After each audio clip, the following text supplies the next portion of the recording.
चरणों में कोटि-कोटि प्रणाम। महाराज जी, सामाजिक, पारिवारिक तथा शारीरिक अनुकूल, प्रतिकूल, सम्मान, अपमान, निंदा जैसी परिस्थितियों में निरंतर नाम जप करते हुए समभाव समझने का रखने का हृदय से पूरा अभ्यास कर रहा हूँ। महाराज जी, आपके श्रीमुख से सुना है कि प्रभु की कृपा कर्तुम अकर्तुम अन्यथा कर्तुम हर सीमा से परे असीम प्रेममयी है। ये भी महाराज जी की मानव शरीर एक साधन तो है ही, पर उचित आध्यात्मिक अवस्था के पहुंचने पर यह साध्य भी है। महाराज जी, ये मतलब ब इसी शरीर से साधन करेंगे। हाँ, बिल्कुल, महत्व है। 24 गुरुओं में शरीर को भी गुरु माना है श्री दत्तात्रेय जी महाराज ने, क्योंकि कागभूषुंड जी से पूछा गरुड़ जी महाराज ने कि जब आपकी इतनी सामर्थ्य है कि महाप्रलय में भी आप तो कौवे का शरीर क्यों धारण किए हैं? आप कोई भी शरीर धारण तो उनका इस कौवे के शरीर से मुझे भगवान की प्रेम लक्षणा भक्ति मिली, इसलिए मैं इस शरीर को कभी नहीं त्यागता हूँ। उनको ये ऐसा वरदान प्राप्त था। तो सही पूछो तो पहले वैराग्य में इस शरीर को हम घृणा बुद्धि से देखते हैं, और जब लक्ष्य के समीप पहुंचते हैं तो इस शरीर को भगवत स्वरूप देखते हैं कि तेरी कृपा से जो जन्म जन्म से हम बिगाड़ दिए थे, आज मैंने संभाल दिया, तेरी कृपा से संभल गया। ये शरीर ना हो तो भजन नहीं हो सकता, शरीर ना हो तो प्रवचन नहीं हो सकता, शरीर ना हो तो हम भगवान की सेवा नहीं कर सकते, शरीर ना हो तो हम गुरु की सेवा नहीं कर, इससे सब हो रहा है। हाँ, इससे गलत ना होने पाए बस। गलत के लिए वैराग्य है और सही के लिए जैसे भगवान की सेवा में लोटा, तो हम उसको कितना बढ़िया साफ करके पवित्र, ये छूना नहीं, उसको हम बड़े भाव से रखते हैं। अगर कहीं कुछ इधर उधर छू जाए तो हम पैर छूते हैं कि ये भगवान का लोटा है, अब ये भगवान का पात्र, सेवा पात्र है। ये शरीर क्या है? भगवान का सेवा पात्र है। अब ये ब्रह्म स्वरूप हो गया, अब ये भगवत स्वरूप हो गया। तो ये बात आपकी आदरणीय है कि शरीर भी आगे चल करके भगवत स्वरूप हो जाता है। बिल्कुल इसमें कोई संशय नहीं, शरीर भी गुरु स्वरूप हो जाता है, क्योंकि 24 गुरुओं में शरीर को भी दत्तात्रेय जी ने गुरु रूप में वर्ण किया। इससे भगवत प्राप्ति, इससे दिव्य ज्ञान की प्राप्ति अन्य योनियों में थोड़ी हो सकता है, मनुष्य योनि में इस शरीर से ही हो सकता है। इसलिए धन्य है ये शरीर जो हमें भगवत प्राप्ति करा दिया, धन्य है शरीर जो हमें भगवत प्राप्ति के मार्ग में चला रहा है, और निंदनीय है वो शरीर जो मनुष्य शरीर प्राप्त करके भोगों में समय नष्ट कर रहा है। जिनके हृदय में भक्ति नहीं है, जिन हरि भगत हृदय नहीं आनी, तो जीवित सौ समानते, वो जीते हुए मुर्दे के समान है। भगवान की बड़ी कृपा है, जिनको थोड़ा भी ज्ञान हो गया है और भगवान का नाम लेने लगे, भजन करने लगे और समता की तरफ दृष्टि हो गई, तो बहुत बड़ी बात है। जैसे मान अपमान में सम, दुख सुख में सम, लाभ हानि में सम, संतुष्टायन केनवा, कैसी भी परिस्थिति हम संतुष्ट है। अंताकरण की कैसी भी परिस्थिति हो, वो विक्षिप्त नहीं, समता, वो है।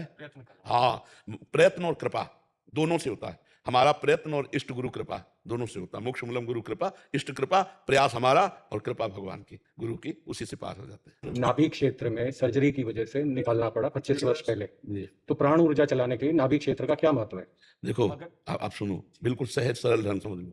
आपकी श्वास ऊपर जा रही, आपकी श्वास नीचे आ रही, इसमें नाम चिंतन करो, सहज प्राणायाम होता चला जाएगा। कुछ पकड़ने की जरूरत नहीं, कुछ करने की जरूरत नहीं। कल ही हम प्रातःकालीन के सत्संग में पूज्यपाद उड़िया बाबा के वचन कि बाबा आजकल योग सिखाने आते हैं लोग, तो योग सीखना चाहिए कि नहीं? तो बाबा ने कहा सहज योग से जो प्राप्त होता है वो योग से भी नहीं प्राप्त होता। सहज योग है हर श्वास में अधिक से अधिक नाम, जैसे बैठे अब अंदर जपेंगे, अभी तुम बोल के राधा राधा राधा राधा राधा राधा राधा राधा राधा राधा राधा ऊपर बोलते चले जा रहे हैं, वायु चढ़ाते, फिर नीचे राधा राधा राधा राधा राधा राधा राधा। ये सहज योग है। इसमें सब जो प्राणायाम करने पर प्राणवायु का संशोधन होकर प्राण सूक्ष्म होता है, षट चक्र का भेदन करता है, सब अपने आप हो जाता है। आप निश्चिंत रहिए, केवल नाम चलाइए और समदर्शिता पर दृष्टि रखिए, फिर क्या है, फिर तो सारी बात बन गई। हाँ, फिर सारी बात बन गई। अब बस ये है कि ये आकर्षण जो माया है, इससे बचना है।